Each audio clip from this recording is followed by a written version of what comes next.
Hello, and welcome back for another episode of the Accessible Technology Podcast. I'm your host, Steve Slough, and this is a podcast all about the everyday technologies that are accessible for disabled people, as well as covering what technologies are less accessible if you are someone with a disability. And it also covers how technology companies can continue making their technology even more accessible for disabled people, if that is something that you're also into. My interest in accessible technology comes largely from the fact that I am paralysed from the neck down, which means that my only bit of movement is my head. For that reason, I use everyday technology by using a chopstick or a stylus in my mouth. So if that also sounds like something that you're also interested in learning more about, you can find out more by searching for the Accessible Technology Podcast on Apple Podcasts, Amazon Music, Audible, and Spotify.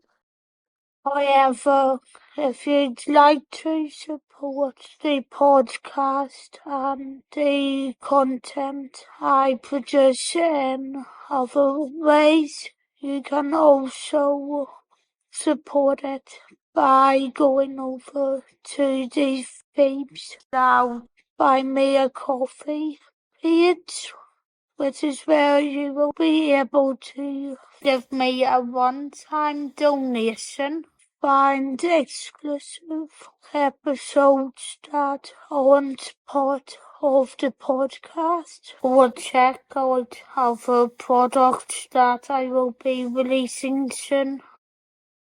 In this episode, I'm going to be reviewing the iPhone 13.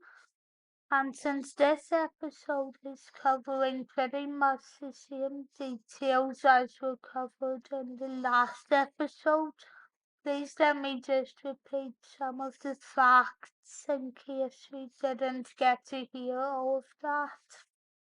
So as mentioned in the last episode, Apple first announced the iPhone 13 during an Apple event on the 14th of September 2021, and it was also announced that the iPhone 13 would be available in 5 different colors, including red, blue, midnight, pink, and starlight.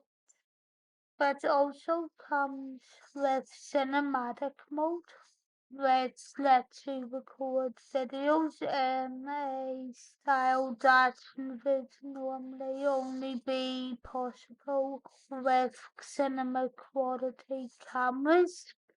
But now that I've given you all of these details, let me jump straight into the review. So the iPhone 13 was released by Apple in 2021, with all of its most up-to-date and advanced features being promoted at the forefront, coming with better durability, which is put front and center. The A15 Bionic chip, which gives you lightning fast functionality to when it comes to getting around the phone. The most advanced camera system that has been seen on any iPhone, and a much larger battery which will give you an hour or more compared to other earlier models, depending on what you are updating from. The iPhone 13 has been promoted as being the most powerful iPhone. For those of you who don't like the notch, it has been reduced in size, and the camera module now sits at a diagonal.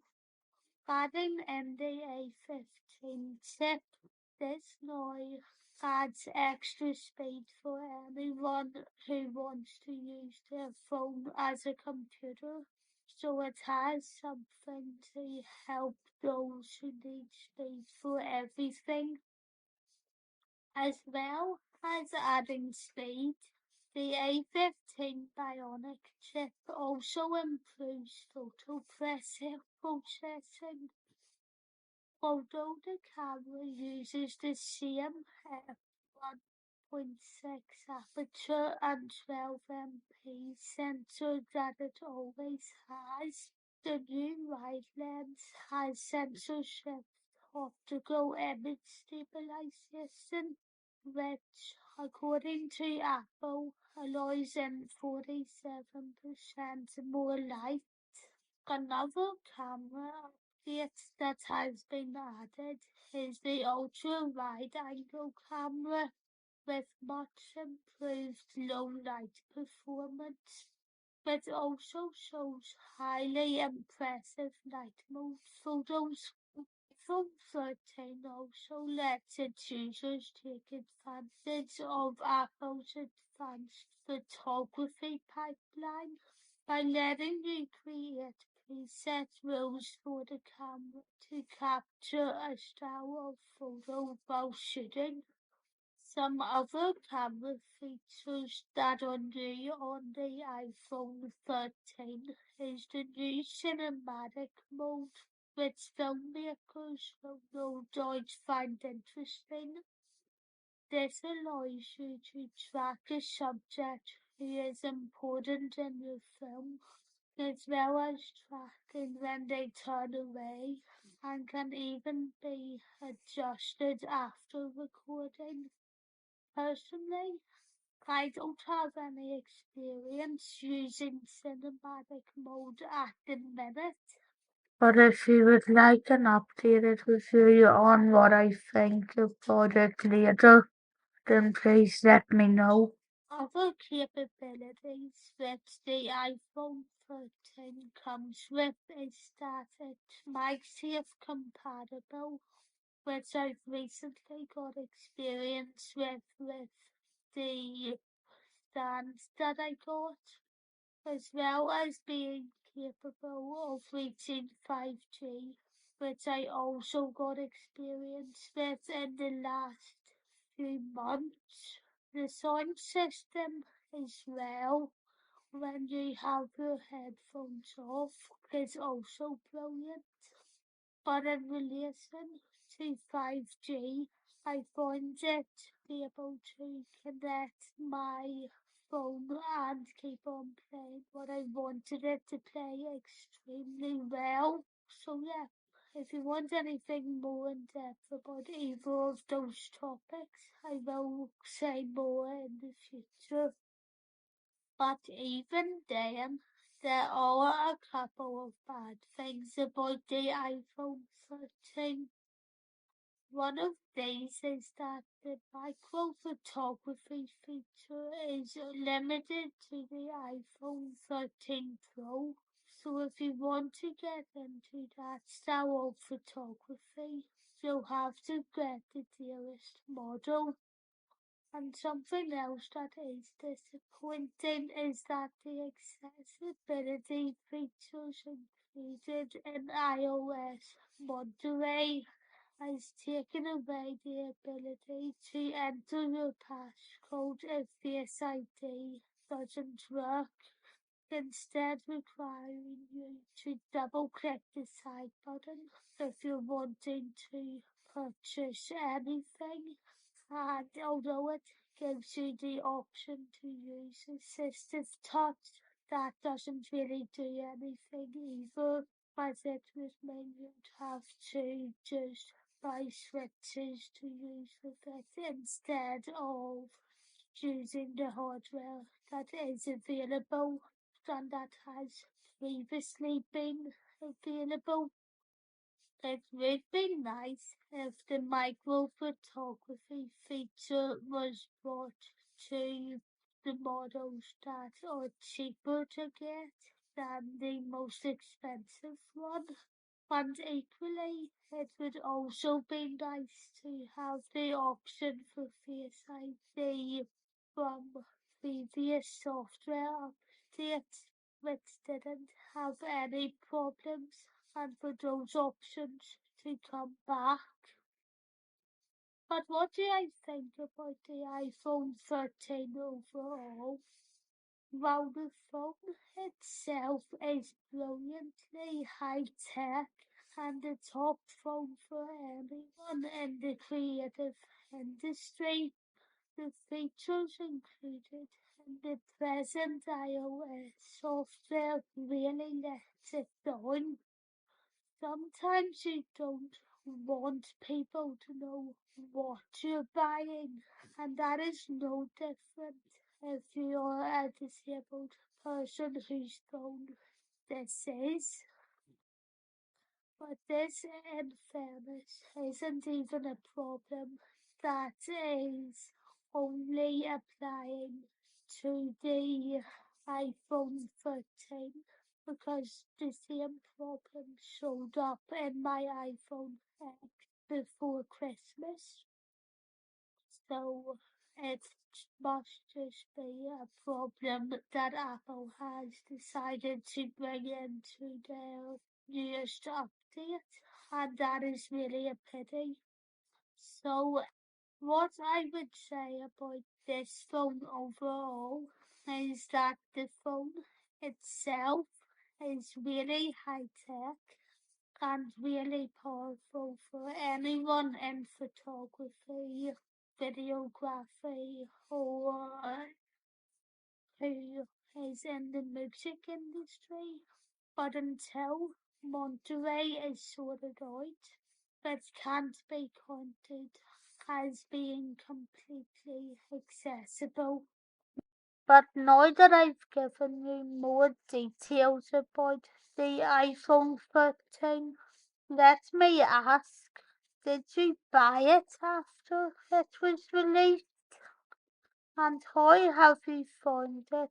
If you did you like or dislike anything about it? Or have you not upgraded to it and instead kept an older model? Or do you plan on waiting until some more up-to-date and better looking for some models come out? If you would like to pass on any of your thoughts, you can include them in a review wherever you're listening to this on, as well as via the contact pages over on my Feedstyle Tech Review site, pltechreviews.co.uk, or via my other website, phoebelau.com. If you're interested in watching the videos that I have uploaded on accessible technology before, you can find all of them by searching for PL Tech Reviews on YouTube. And if you would also like to see a couple of my accessible tourism reviews, as well as my film, TV, theatre reviews, and political videos, you can find all of them by searching for Feedstyle Journalism on YouTube.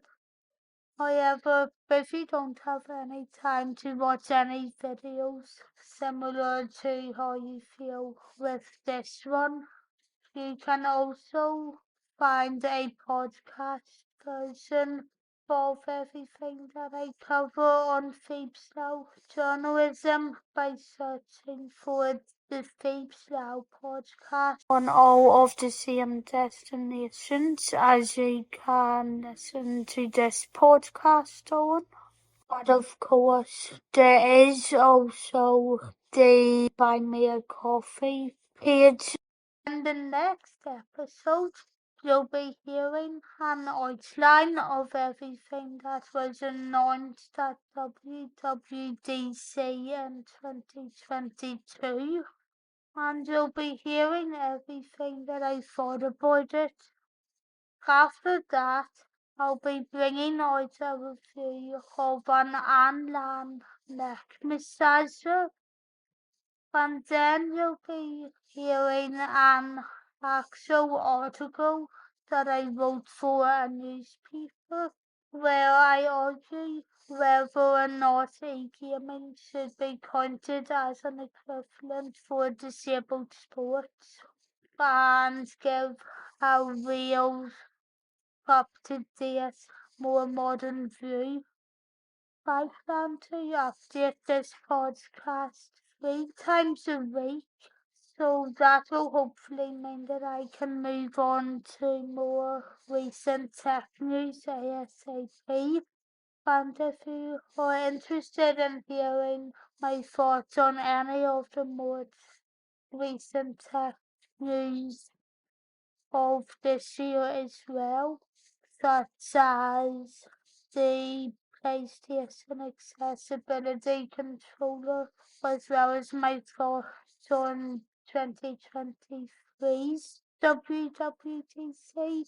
Please make sure to follow because those episodes will be coming up soon. You can also get early access to those videos as well. However, where I react to all of that news if you subscribe to the YouTube channel because they've been uploaded already, and that is absolutely free to do. If you would like to support me via my socials, you can do so by searching for @PhoebesNow on Twitter and by searching for the real PhoebesNow on Instagram. But if you would also like to support my PhoebesNow Tech Review site, you can do so by searching for PL Tech Reviews on WordPress if you have a WordPress account, and by giving it a follow. Thanks for listening, and I'll talk to you on the next one. Bye!